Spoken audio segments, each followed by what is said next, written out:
In this episode, a young family is attacked by a hungry mountain lion while horseback riding in British Columbia's wilderness. Miles from the nearest town and without a weapon, 36-year-old Cindy Parolin fights to the death in order to save her young son. Hit that like button and subscribe right now. This is the terrifying mountain lion attack on Cindy Parolin and her 6-year-old son, Stephen. Welcome to Final Affliction. Cindy Parolin was a crisis counselor at Princeton Hospital, British Columbia. She was also a mother of 4. As an adventurous 36-year-old, Cindy was often taking her children, ages 13, 11, 10, and 6, on adventures in the great outdoors. Princeton is a mining and ranching town, 120 miles east of Vancouver. There is plenty of wilderness to explore and hunt in, and on this occasion, on August 19, 1996, the family were off camping. Cindy and 3 of her children were riding their horses into Similkameen backcountry in the shadow of the Cascade Mountains. This rough and rugged terrain is home to eagles, deer, and of course, the mountain lion. Rocky ridges and wooded mountainsides provided a stunning backdrop to open grasslands and the crystal clear waters of the Similkameen River. The family headed along one of the many horse trails. Their destination was an isolated campsite where they were to meet Cindy's other son and husband. The children were excited. They were seasoned riders and had ridden many times before, but always loved the thrill of a new adventure.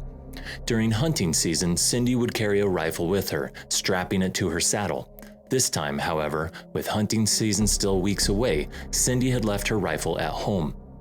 The sun was rising high in the sky. The young family chatted to each other as their horses plodded along the off-road tracks. The air was warm and the scenery was beautiful. They came upon a slight curve in the track. The horses hesitated. Cindy gave her horse a gentle nudge to carry on, but it refused. Stroking the horse's velvet soft neck, Cindy looked back at the others. They too stood still. Flicking their heads up and down and dancing a little on the spot, the horses were anxious. Someone or something had spooked them. Cindy looked around. There was nothing there. A gentle breeze filled the air. The horses snorted and shifted uneasily on their feet. Then suddenly, from the nearby bushes, something darted at them. Cindy heard a crashing through the undergrowth and turned to see a mountain lion launch itself at her youngest boy. It narrowly missed 6-year-old Stephen and instead grabbed onto the horse's neck. The mountain lion fell to the floor, scrambled about, and proceeded to attack once more. It leapt at Stephen, clawing at his legs. His shoes and socks were torn off. The horse reared up in fright, knocking Stephen to the floor. In a wild panic, Stephen's horse bolted, and the mountain lion jumped on top of the dazed 6-year-old. All Cindy and the others could see was Stephen's legs kicking and thrashing about underneath the animal. Cindy screamed at the lion. She jumped off her horse and snapped a branch from a nearby tree. Wielding the branch in her hand, she raised it above her head and brought it crashing down on the cat's back. Again and again, she continually whacked the huge cat as it mauled her young son. The mountain lion quickly wheeled around, facing Cindy. It released its grip on the boy, and in seconds, it had pounced on top of Cindy, knocking her to the ground. She yelled at the other 2 children to rescue Stephen. They leapt down from their horses and grabbed their little brother. Their horses spooked and tore off into the wilderness. Cindy tried desperately to kick and punch the mountain lion as it pinned her down. Frantically, she tried again and again to disarm the beast, but it slashed her over and over with its sharp claws. It bit her on her face and chest with its 2-inch long canines. The attack was rapid and vicious. With the sound of their mother's desperate fight behind them, David and Melissa half dragged and half carried Stephen back down the track. He was bleeding profusely. His scalp was torn and his face bloodied.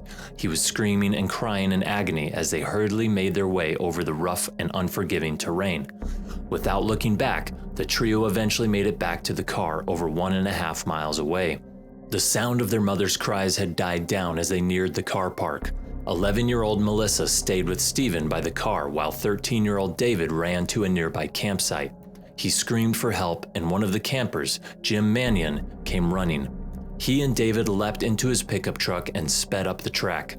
It had been an hour since the attack, and David didn't know what he would find. It was an agonizing wait as the truck bumped and crashed its way towards Cindy. They made it to the spot, and Jim screeched to a halt. Jumping out of the vehicle, they looked around. Then they heard it, muffled groans and cries. In the bushes, only feet from the attack site, Cindy was still putting up a fight. The 60-pound mountain lion had tried to drag her away. It was still on top of her, unable to subdue the determined mother. Jim raised his gun, but with all the commotion, he was afraid of hitting Cindy. He fired a shot into the ground, and then he threw stones and rocks at the animal until it turned its attention to him. Its muzzle red and wet, its jaws open, the mountain lion locked its eyes on Jim. Slowly, it edged closer. David took a step backwards. Then as the mountain lion sprang forwards, Jim fired his gun, and the mountain lion yelped and fled into the undergrowth. Jim and David rushed over to Cindy. Miraculously, she was still alive, but she knew her time was up.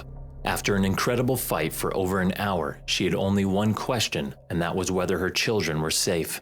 Upon hearing that they were fine and recovering, she sighed in relief and closed her eyes.